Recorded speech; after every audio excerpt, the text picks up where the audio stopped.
Coming up on Look Today, well, Lieutenant Governor Kathy Hochul visited Glens Falls today to announce state grant allocations for the Revitalization Initiative. I've got details. And New York State Capital Region Youth Climate Summit was held at the Techsmart campus in Malta. More on that coming up.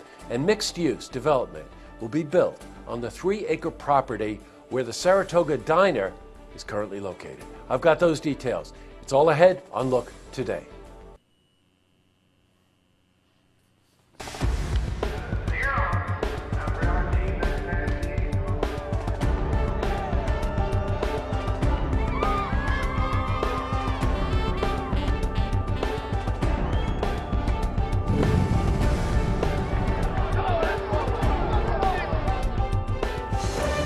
Welcome everyone, I'm Jay Hood Jackson and this is Look Today.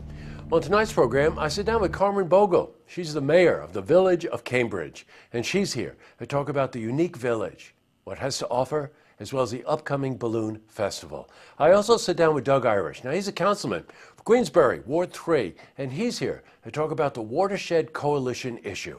This is part 1 of my interview with him. Plus, we've got your weather for the Tri-North counties, but first, these headline stories. Well, in our lead story, Lieutenant Governor Kathy Hochul visited Glens Falls Civic Center today to speak on the Downtown Revitalization Initiative. Now, the Lieutenant Governor is also the chairwoman of the Regional Economic Development Council.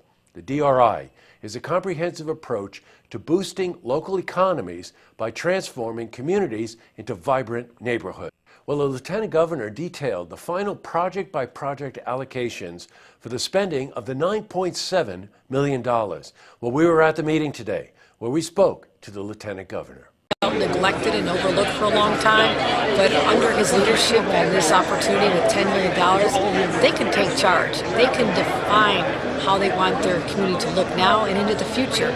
So we've empowered them, we've given them the resources, we've brought in consultants, we supported them, but also said, this is your opportunity. You just won the jackpot, now how are you going to spend it? And so we're supportive, and the governor will continue doing this, but knowing that Albany should not be making the decisions for the local communities, it's up to them.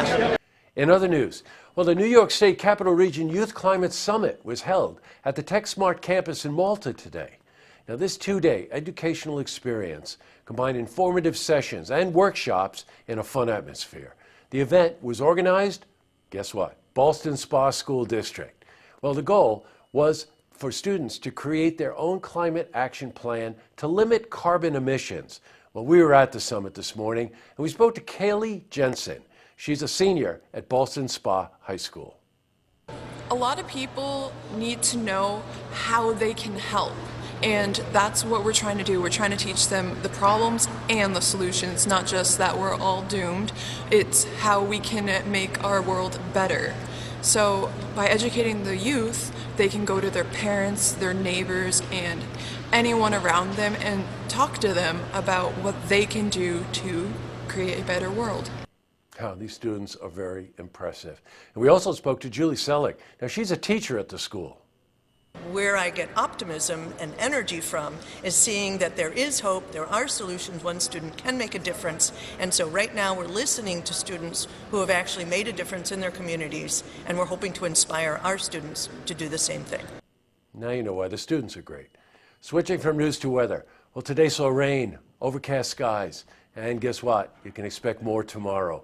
Let's see how the rest of the week is shaping up and take a look at the cast for the weekend. So we're going to head to the Glens Falls Weather Center for a look at your first forecast. Thanks for joining us, and thank you, Jesse. As we jump into our first look forecast right now, it's looking a little bit wet. I'll step off the map here and you can see that low pressure just starting to swirl across portions of Buffalo. That's going to continue to turn up some showers and thunderstorms as it just circulates across the region. That means for us, we're going to see some periods of rain, some periods of calm mixing back in, but a lot of wet weather could be with us over the next 24 hours.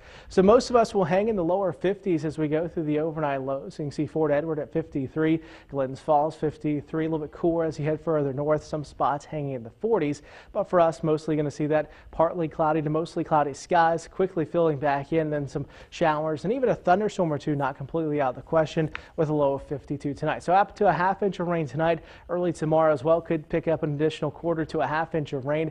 Our high reaches 61, so a cool, dreary day with a north breeze.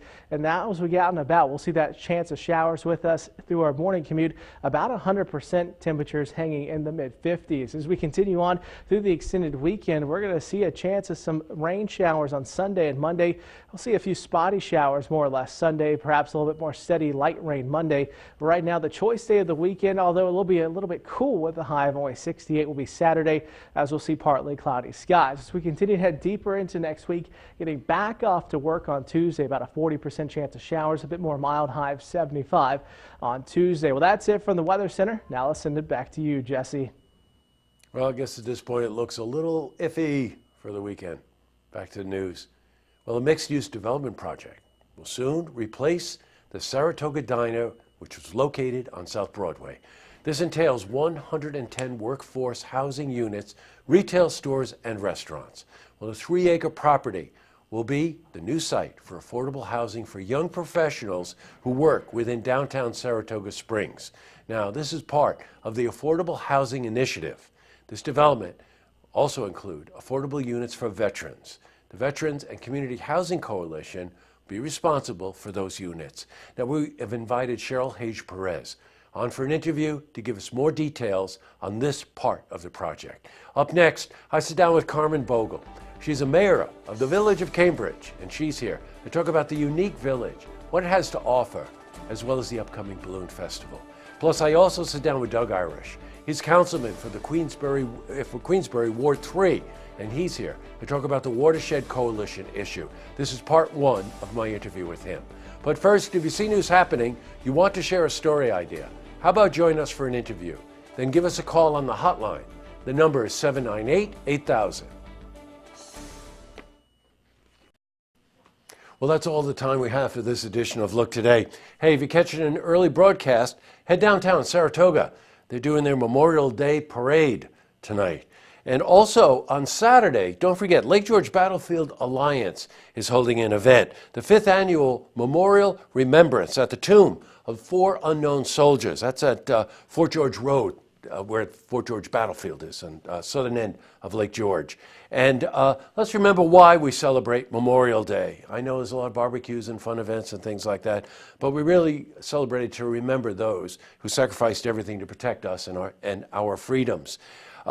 One other note, we're known to do this on occasion, but we're playing hooky tomorrow. Yay! That means that we won't be here. We're going to take an extra day tomorrow. We all need it. We've all been working pretty hard around here.